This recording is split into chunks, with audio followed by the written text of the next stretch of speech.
Hello everyone, this is exercise 14.1 and this is question number 1. Question is find the common factors of the given terms. ये कुछ हमें parts दिए हुए हैं, इसमें हमें कॉमन फैक्टर्स जो हैं वो फाइंड आउट करने हैं इसमें. सो अगर हम देखें फर्स्ट पार्ट को तो यहाँ पे हमें दो टर्म्स दी हुई हैं, दैट इज 12x और 36. तो सबसे पहले first of all we will find out the factors of the number. So here 12 ये जो नंबर पार्ट है, सबसे पहले हमें इसके फैक्टर्स फाइंड आउट करने हैं. तो 12 के अगर हम फैक्टर्स निकालें तो सबसे पहले ये 2 से डिवाइड हुआ, 2 6 जा 12. अगेन ये 2 से डिवाइड हुआ तो 2 3 जा 6 और फिर 3 से हुआ तो 3 1 जा 3. करेक्ट. तो पहले हम 12x के फैक्टर्स लिख लेते हैं. 12x के फैक्टर्स आए हमारे पास 2 मल्टीप्लाई 2 मल्टीप्लाई 3 और इसके साथ ये x भी है मल्टीप्लाई x. करेक्ट. ये फैक्टर हो गए हमारे 12x के. दूसरा सेकंड पे हमें नंबर जो दिया हुआ है वो 36 है. तो 36 के हम फैक्टर्स फाइंड आउट कर लेते हैं. 2 से डिवाइड होगा ये 18 आएगा. जब भी हम फैक्टर्स निकालेंगे सबसे पहले हमें 2 से स्टार्ट करना है. 2 9 जा 18. अब 9 जो है वो 3 के टेबल से जाएगा तो 3 3 जा 9. अगेन 3 1 जा 3. तो अब 36 के फैक्टर्स हमारे पास क्या आ गए? 2 मल्टीप्लाई 2 मल्टीप्लाई 3 मल्टीप्लाई 3. ये हमारे पास दोनों के फैक्टर्स आ गए. अब कॉमन फैक्टर, कॉमन मीन्स जो दोनों में होंगे वो कॉमन होंगे. तो अब हमें कॉमन फैक्टर फाइंड आउट करने हैं. तो कॉमन फैक्टर्स अब देखेंगे. देखो ये 2 और ये 2 ये दोनों में है तो यहाँ पे लिख देते हैं 2. उसके बाद ये 2 यहाँ ये 2 तो ये भी दोनों में आ गया तो यहाँ पे एक 2 और लिख देंगे. उसके बाद ये 3 और ये 3 तो ये भी दोनों में आ गया, हमारा 3 लिख दिया. उसके बाद कोई भी नंबर ऐसा नहीं है जो दोनों में आ रहा हो. x सिर्फ इसमें है और 3 इसमें. करेक्ट. तो इसका मतलब हमारे पास कॉमन फैक्टर क्या आएगा इसका? 2 2 जा 4 4 3 जा 12. 12 जो है वो इन दोनों का कॉमन फैक्टर है. कॉमन फैक्टर कैसे है?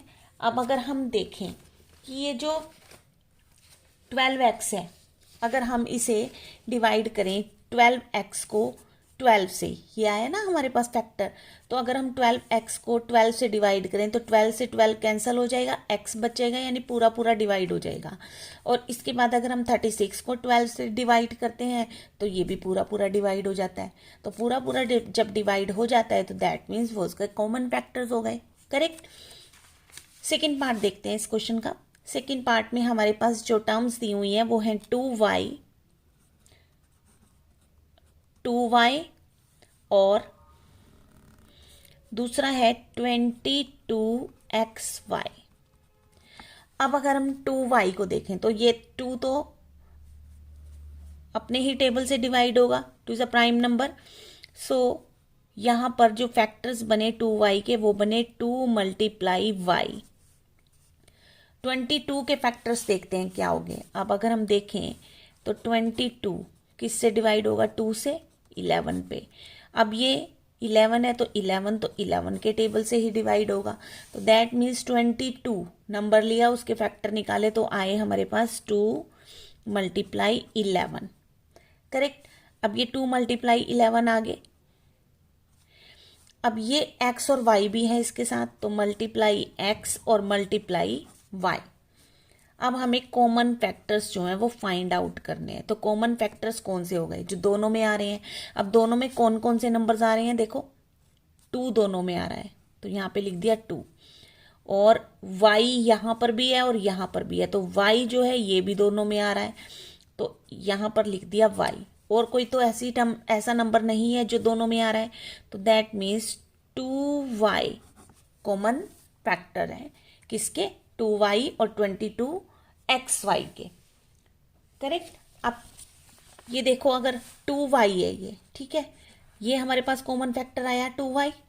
तो 2y को 2y से जब हम डिवाइड करते हैं, 2 से 2 कट गया, y से y कट गया, 1 आ गया. तो पूरा पूरा डिवाइड हो गया। और ऐसे ही अगर हम 22xy को 2y से डिवाइड करें तो क्या होगा, y से y कैंसिल हो गया और 2 से 22 11 पे कट गया, तो 11x बचा, 11x, यानी ये पूरा पूरा एक नंबर बचा हमारे पास। ठीक है, जब ये पूरा पूरा डिवाइड हो गया मीन टू से। सो इस तरीके से हम जो है कॉमन फैक्टर्स फाइंड आउट करेंगे। अब थर्ड पार्ट देखते हैं इसका। थर्ड पार्ट में हमारे पास जो टर्म्स दी हुई हैं वो है 14pq और दूसरी टर्म है 28p² q²। करेक्ट। तो सबसे पहले 14 के अगर हम फैक्टर्स फाइंड आउट करें तो क्या है, 2 और 7, तो 2 × 7 × p और मल्टीप्लाई q, ये तो हो गए 14pq के फैक्टर्स। अब दूसरे वाले नंबर में हमारे पास है नंबर 28, तो 28 के अगर हम फैक्टर्स करें तो 2 7 ज़ा 14 और 7 1 ज़ा 7, तो क्या आया 2 2 और 7, तो 2 × 2 × 7 और p² means p into p, यानी p को 2 टाइम्स मल्टीप्लाई किया गया, तो p × p और q² मीन्स q × q। अब हम फाइंड आउट कर देंगे इसमें से common factor. Common factor means जो दोनों में आ रहे हैं, तो ये 2 दोनों में आ रहा है और उसके बाद 7 भी जो है वो दोनों में आ रहा है। उसके बाद ये p है, तो p भी हमारा दोनों में मिल गया और q, तो यहाँ से ये q जो है ये भी दोनों में मिल गया। दैट मीन्स इसका जो कॉमन फैक्टर होगा 2 7 ज़ा 14 और 14 को p और q से मल्टीप्लाई किया तो 14pq।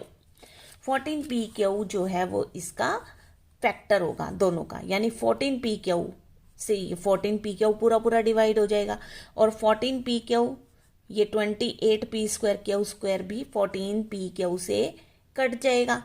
तो इसका मतलब ये हमारा कॉमन फैक्टर क्या आ गया, 14pq आया।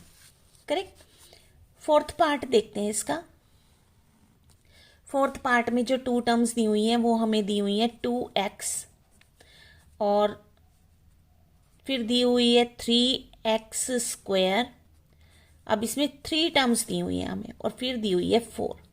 तो बारी बारी से सब हम इसके फैक्टर्स जो हैं वो फाइंड आउट करेंगे। तो सबसे पहले 2x, 2 is a prime number, अपने ही टेबल से डिवाइड होगा, तो 2 × x, ये तो हो गए इसके फैक्टर्स। 3x², 3 भी प्राइम नंबर है, सिर्फ अपने ही टेबल से जाता है या 1 से जाता है, तो 3 × x² मीन्स क्या हो गया, x × x। और 4 के फैक्टर्स देख लेते हैं क्या होंगे, 2 से गया, अगेन 2 से गया, यानी 2 × 2। ठीक है। अब हमें निकालने हैं कॉमन फैक्टर्स। तो कॉमन फैक्टर, अब यहाँ पे 3 टर्म्स हैं तो वो तीनों में होना चाहिए। ठीक है।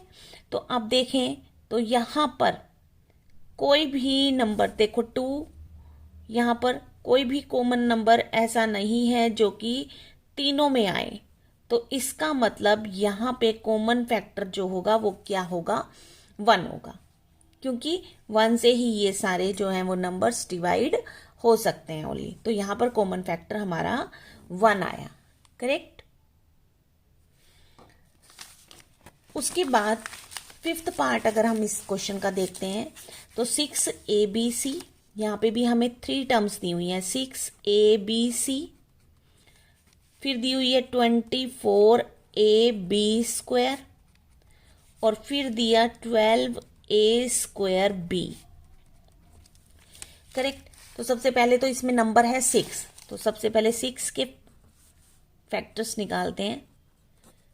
तो ये आए 2 और 3, तो यहाँ पे लिख देंगे 2 × 3 × a × b × c। दूसरे में नंबर है 24 के फैक्टर्स निकालते हैं। 12 आया, 2 6 × 12, 2 3 × 6 और 3 1 × 3, तो इसके फैक्टर्स जो आए वो यहाँ पर लिख लेंगे, 2 मल्टीप्लाई 2 मल्टीप्लाई 2 मल्टीप्लाई 3, और जो हमारे पास वेरिएबल्स दिए हुए हैं a और b square means 2 times b, correct.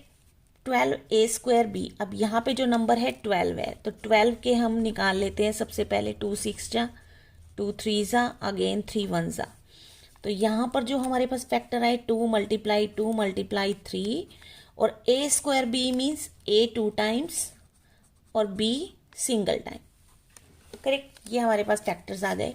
अब हमें इनमें से फाइंड करने हैं कॉमन फैक्टर्स। तो कॉमन फैक्टर्स, अब 3 टर्म्स हैं तो तीनों में होना चाहिए वो नंबर। तो ये देखो 2 और ये भी 2, तो ये 2 तो तीनों में है, तो एक तो हो गया 2। अब अगर देखें 3, ये देखो ये 3, ये 3 और ये 3, ये 3 भी तीनों में है, तो ये भी आ गया कॉमन फैक्टर। उसके बाद a देखें तो a, यहाँ भी है a और यहाँ भी है a, तो a भी कॉमन फैक्टर हो गया। उसके बाद b देखो यहाँ पर भी है, यहाँ पर भी है और यहाँ पर भी है ना, तीनों में आ गया, तो इसका मतलब b भी कॉमन फैक्टर हो गया। तो बस और कोई ऐसा नहीं है जो तीनों में हो, तो बस यही इसका फैक्टर होगा। तो 2 3 जा 6 और ab 6ab इनका कॉमन फैक्टर है। 6ab से ये तीनों जो टर्म्स हैं ये डिवाइड हो जाएंगी। कैसे देख लेते हैं इसे। देखो 6abc को अगर हम 6ab से डिवाइड करें तो 6 से 6 कटा, a और b भी कट गए, तो क्या बच गया, c बच गया।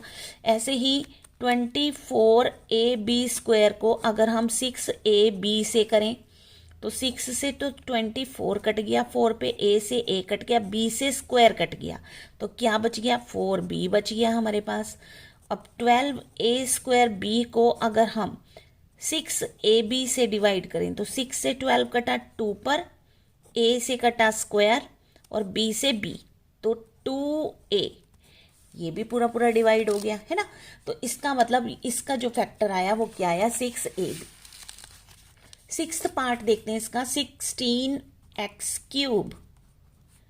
एक टर्म ये है, दूसरी है -4x² और तीसरी है 32x। ये 3 टर्म्स हमें दी हुई हैं। अब देखते हैं इसमें 16 जो है वो नंबर है, तो 16 के फैक्टर्स क्या बनेंगे हमारे पास, 2 8 जा 16, 2 4 जा 8, 2 2 जा 4 एंड देन 2 1 जा 2, तो यानी कि 4 times 2, 1 2 3 4 and x³ means 3 times x, correct. ये इसके फैक्टर्स हो गए। अब -4x² यानी कि ये नंबर -4 है, तो यानी ये -1 तो होगा इसका फैक्टर जो कि इसको माइनस बना रहा है, ओके। सो अब 4 के हमारे पास फैक्टर्स क्या होंगे, 4 के फैक्टर्स होंगे 2 मल्टीप्लाई 2, तो 2 मल्टीप्लाई 2 और x² मीन्स क्या होगा, x मल्टीप्लाई x।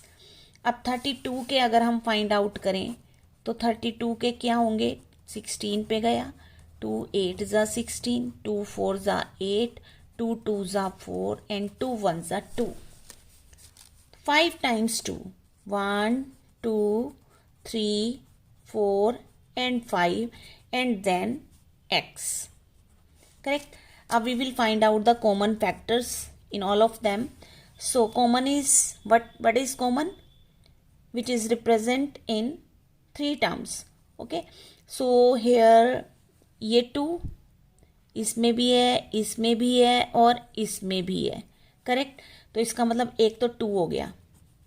उसके बाद अगर हम देखें दूसरा कि ये 2 इसमें भी है और इसमें भी हमें मिल गया, ठीक है, तो एक 2 और हो गया। इसके बाद अब यहाँ पर कोई 2 नज़र नहीं आ रहा, तो इसका मतलब अब 2 तो होगा नहीं कॉमन फैक्टर, तो x देखते हैं। अब x ये भी है और x जो है वो इसमें भी है, तो ये तीनों में मिल गया, तो ये आ गया x। और कोई तो हो नहीं सकता, क्योंकि अब तो x 2 टाइम्स यहाँ पर है, इसमें है ही नहीं। तो इसका मतलब अब कॉमन फैक्टर हमारे पास हो जाएगा 2 2 ज़ा 4 and 4 into x 4x। That means कि 4x is the common factor of these three terms, कि 4x से ये तीनों टर्म्स जो हैं वो डिवाइड हो सकती हैं। 4 से 16 भी डिवाइड हो सकता है, -4 भी और 32 भी, है ना। तो इसका मतलब ये हमारे कॉमन फैक्टर हो गए 4x। नेक्स्ट पार्ट देखते हैं इस क्वेश्चन का, सेवन्थ पार्ट। सेवन्थ पार्ट में देखें हमारे पास 3 टर्म्स हैं, कौन कौन सी हैं? 10pq, 20qr और 30rp, ये 3 टर्म्स हैं। तो सबसे पहले तो हम 10 के प्राइम फैक्टर निकालते हैं। ये आए 2 × 5 और p और q, p × q। उसके बाद है हमारे पास 20, तो 10, 2 5 ज़ा 10 और 5 1 ज़ा 5, तो 2 × 2 × 5 × q × r। उसके बाद है हमारे पास नंबर 30, 15 पे गया एंड देन 3 5 ज़ा 15, अगेन 5 1 ज़ा 5। तो हेयर वी विल राइट 2 × 3 × 5 और इंटू r इंटू p। अब हमें फाइंड आउट करने हैं common factors. And common factors जो कि तीनों टर्म में जो है वो हमें मिलेंगे। तो ये 2 और ये भी 2, तो 2 तो तीनों में मिल गया, लिख देते हैं। उसके बाद ये 5 है, 5 इसमें भी है और 5 इसमें भी है, तो 5 भी हो गया कॉमन फैक्टर। उसके बाद अगर हम देखें p इसमें है और इसमें है, इसमें नहीं है छोड़ देंगे। q देखें तो q इसमें है लेकिन इसमें नहीं है, तो इसका मतलब बस अब और कोई फैक्टर नहीं है, तो दैट मीन्स 10 जो है वो इनका कॉमन फैक्टर होगा। तो 10 से ये तीनों टर्म्स जो हैं वो डिवाइड हो जाएंगी पूरी पूरी, करेक्ट। तो 10 will be the common factor. 8th part देखते हैं इसका। इसमें कौन कौन सी टर्म्स हैं हमारे पास? 3x² y³ और 10x³ y² और 6x² y² एंड z। ये हमारे पास 3 टर्म्स हैं। तो 3 तो प्राइम नंबर है, केवल 1 और अपने ही नंबर से डिवाइड होता है। सो 3 × x² का मतलब 2 टाइम्स x एंड y³ का मतलब 3 टाइम्स y, करेक्ट। अब 10 के देख लेते हैं, 10 के फैक्टर्स क्या बनेंगे? तो ये बने 2 × 5 × x³ means 3 times x and y² means 2 times y, correct. 6 के देखते हैं अब।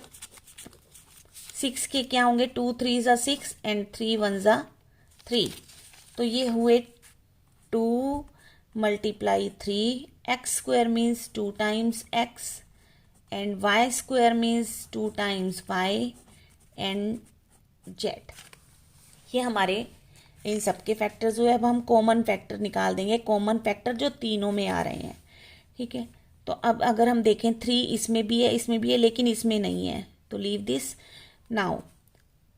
अब 5 इसमें किसी में है ही नहीं है, तो और ना ही 2 इन दोनों में है, इसमें नहीं है, तो इसका मतलब अब x पे आ जाते हैं। तो x इसमें भी है और इसमें भी है, तो एक x हो गया। उसके बाद अगर हम दूसरा देखें, ये x और ये दूसरा x भी हमें मिल गया इसमें। उसके बाद अगर हम अब तीसरा x नहीं है इसमें, तो y देखेंगे। अब y इसमें भी है और y इसमें भी है, तो एक y हो गया। अब ऊपर से एक y और है, तो देख लेते हैं, ये y इसमें भी है और इसमें भी है, तो एक y और हो गया यहाँ पर। और इसके बाद z तो यहाँ पर किसी में नहीं है, तो बस यही इसके कॉमन फैक्टर होंगे। दैट मीन्स x², क्योंकि x 2 टाइम्स है, तो we will write x² and y square, that means x square y square will be the common factors. Okay, so this was your question number 1. मिलते हैं फिर next video में. Thanks for watching.